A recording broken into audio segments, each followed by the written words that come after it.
Welcome to 30 Days and 30 Ways to Practice Good Grantsmanship. As the title says, each day for the next 30 days, I'll present a short discussion on ways to practice good grantsmanship to help you improve your grant strategy, development, writing, and submission skills, and ultimately improve the ROI of your proposals. So our first discussion in 30 days and 30 ways to practice good grantsmanship will seem like a pretty simple topic. But this is actually something that happens quite often, and it's not given as much due diligence as it should be. Okay, so you know the drill with grant prospect research. You've identified a list of potential grant opportunities, and maybe you're vetting them. You're looking at the agency or the foundation's mission and general priorities, and you see that your organization's mission and the foundation's mission perfectly align, and the priorities for funding perfectly align with your project. Maybe the geographic area matches, it's the right amount of money, the timeline is just everything. It's perfect, right? So you spend all this time and organization resources to draft and submit a perfectly aligned grant. Your organization is highly experienced. You have everything going in your favor to win this grant. You spend a lot of time making sure that everything aligns perfectly with the RFA. You have high hopes. And then 6 to 9 months later, you get a rejection letter. Of course, now you get a rejection email, but you get a rejection. What happened? This opportunity was so perfect. It was a perfect fit, right? What could have happened? How could they not have chosen this funding? And so that's when you need to ask yourself, was it really a perfect fit?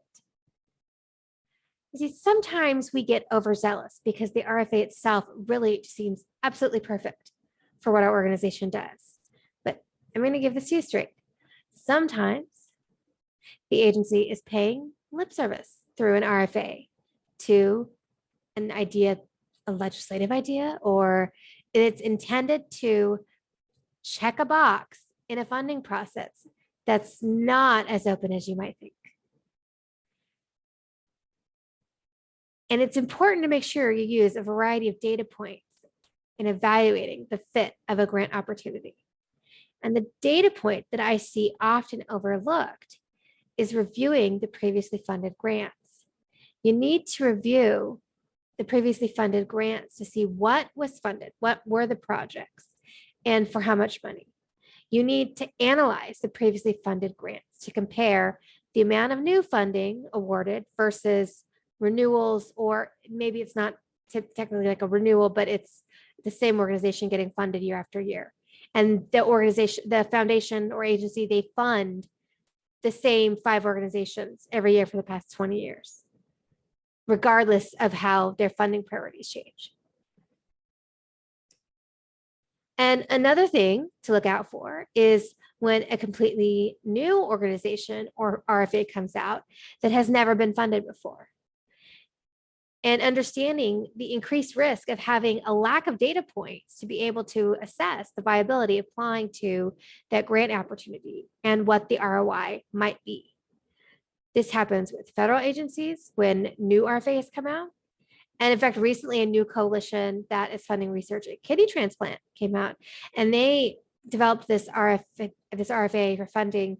And I had a client at the time that was, yeah, it was like the perfect fit, right? It was like, whoa, my gosh, this is exactly what we're doing. And hey, there's also not a lot of funding out there for us, so this is really amazing.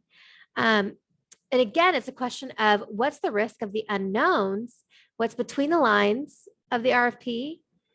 And one way of assessing what's between the lines is looking at what has previously been funded. And so, have you ever looked at an RFP, an existing RFP or an existing foundation's priorities, and then looked at their list of funded grants and said, whoa, that does not, I would not have expected that. That does not seem to match. And maybe it's been around a long time, because I certainly have seen that more than once. So we really have to read between the lines. I found really perfect foundations and looking at what their grant lines are, and I'm like, whoa, this is wonderful. And then I look at the funding list and I go, whoa, yeah, no, that's not what we do. Or that's not what I've expected them to be funding based on what they say their funding priorities are. And so you have to ask yourself, is this a risk in terms of, are they not interested in this kind of work? Or is it maybe this would be new? What we do would be new to them and would be well aligned, and they would want to fund it. And that's when, of course, you need to go and talk to the program officer and really get a clearer understanding of what they funded and how they felt that aligned and whether or not your project aligns. You have to get as much information as you can to determine if you're going to be able to have the ROI that you want. So I would love to hear your thoughts. Certainly, there are lots of other data points we can use to vet grant opportunities and determine whether or not their risk is substantially or sufficiently low enough for us to apply to a grant. And let's get this discussion going. How can we limit the risk of applying to a new grant opportunity? And how can we make sure we're really spending our time and limited grant writing dollars in the right places? And essentially, right, this all goes back to good grantsmanship and how to get the best ROI and how to make sure your proposals are as successful as possible. And that starts with the proper identification and due diligence vetting grant opportunities. So leave your comments below. Tell me, what are your data points that really drive it home? Everything looks perfect, but what is the biggest red flag that might take a perfect opportunity to your rejection pile?